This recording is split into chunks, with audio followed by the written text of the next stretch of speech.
Farmland that has V&I West running across it will lose its value. Assets have been slated to diminish as much as 25% purely because it's proposed, and when they actually go up potentially 50%.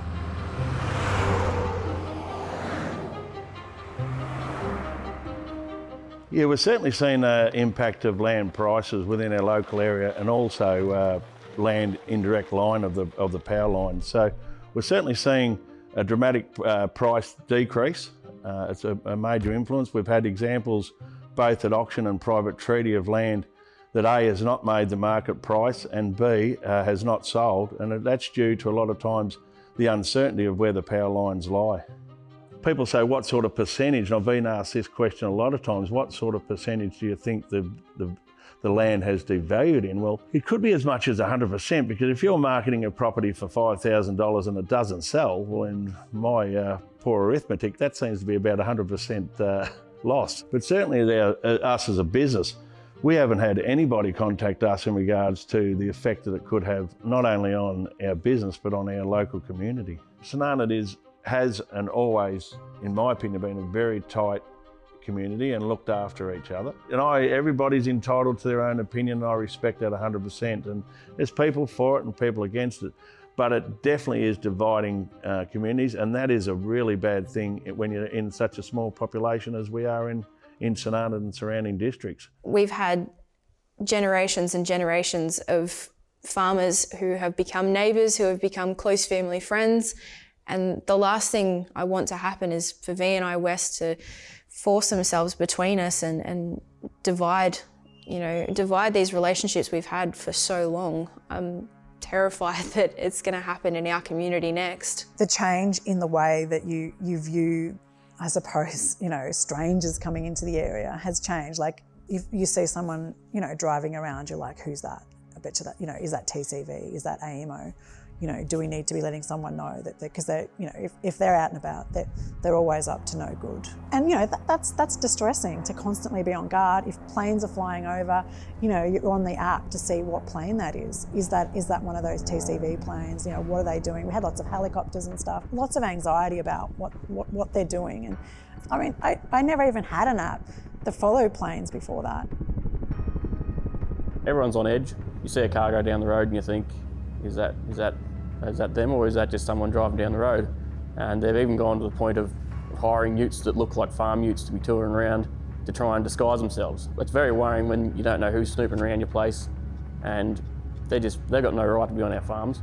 You're always on edge, aren't you? It's very hard to relax when you see someone you're not familiar with coming down the road, and especially if they're coming down your road. It's not a very busy road. If you see a car you don't know, it really puts you on edge. It makes it hard to relax in your own home.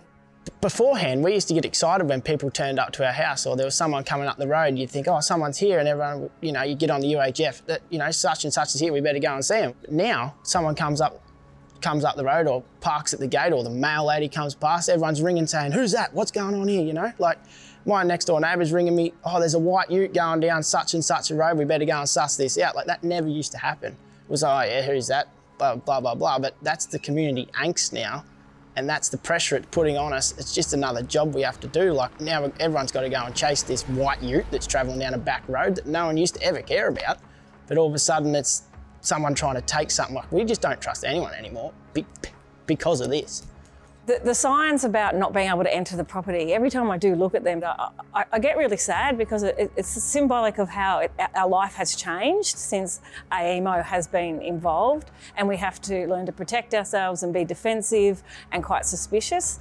So we put those signs up because that means that people have to speak to us via the phone number that's on there before they're allowed on the property, so that we know who is here. Because people were coming onto properties. We've heard of people going into people's sheds like this and just start talking to them like they're a friend or a peer, and they'll be using that information for all sorts of different things, but certainly not disclosing why they're there and what their intentions are. We can't afford to have these people just willy-nilly coming on our farms, bringing weed seeds across. Like, biosecurity is a huge issue we've got to keep track of. If diseases are brought onto our farm for our sheep, for instance, we could have to have all of our sheep just that have to be killed. If you put down So the main concern with biosecurity is because these people, this power line is potentially 194 kilometres long.